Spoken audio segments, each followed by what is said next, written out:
All right, guys, today is 6.4 modeling with geometric sequences, day 3.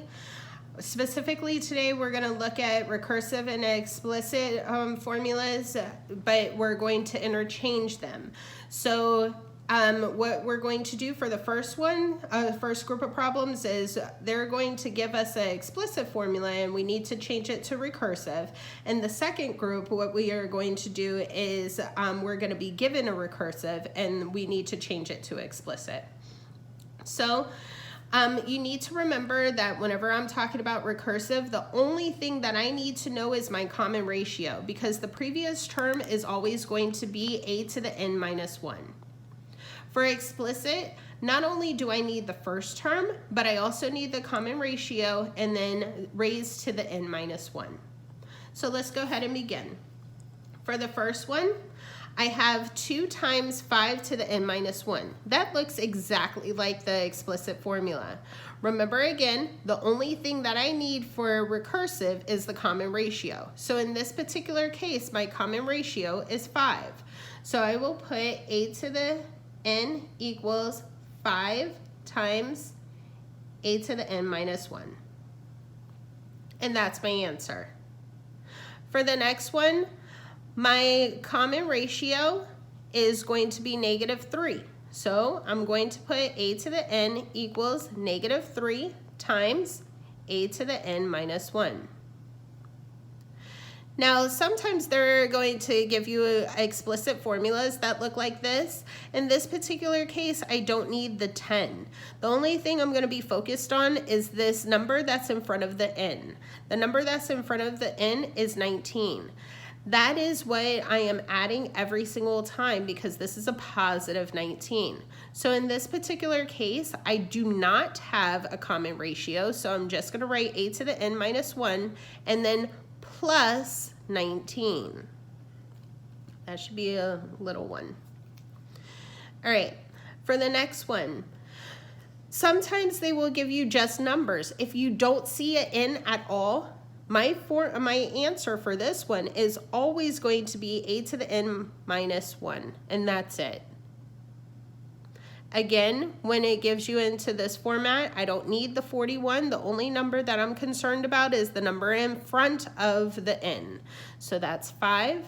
So it will be a to the n equals a to the n minus 1, because remember, I don't have a common ratio, plus 5. And the reason why it's plus is because this is a positive 5. Remember, if it says negative whatever, then you would put minus whatever that number will be. If it's just n, you always have to remember that n means that there is a 1 in front of it. So you need to be focused on what the number is in front of the n. For the next one, again, all you're going to do is a to the n equals a to the n minus 1. And that's your answer.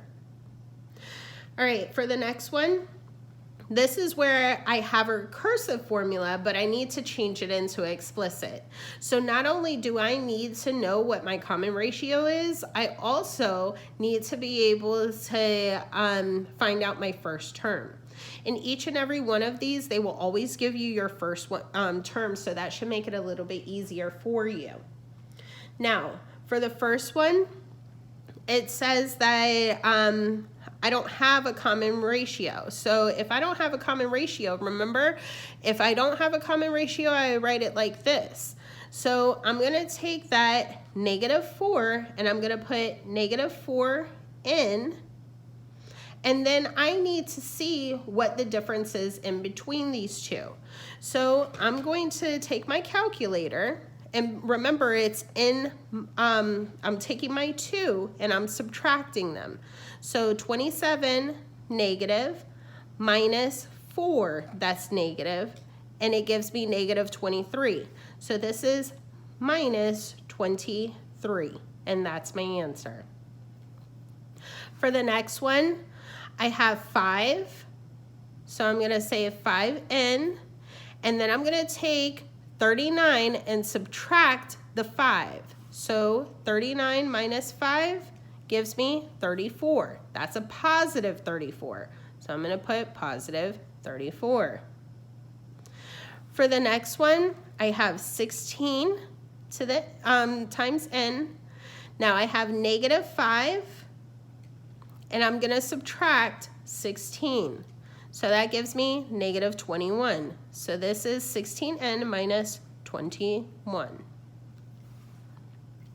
For the next one, remember again I told you if it just says a to the n minus 1, that means that there was no common ratio. I didn't add anything. So my answer for this one is just going to be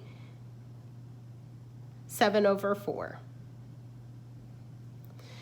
For the next one, now this one is a little bit different. It gave me my common multiplier. So that means here I am going to put my first term, which is 10, my common multiplier, which is -6, and then raised to the n minus 1. And that's my answer. For the next one, again, I'm going to do the same thing. I have 18, so this is 18n, and then 1 minus 18. 1 minus 18 gives me a -17. So I'm going to put -17, and that will be my answer. For today's lesson, all you're going to do is do the 2 IXL lessons, one for converting recursive to explicit and the other one explicit to recursive, just like we did here. If you have any questions, please make sure you join my live at 11:30 to 12:30 or 2 to 3. Have a good day. Bye.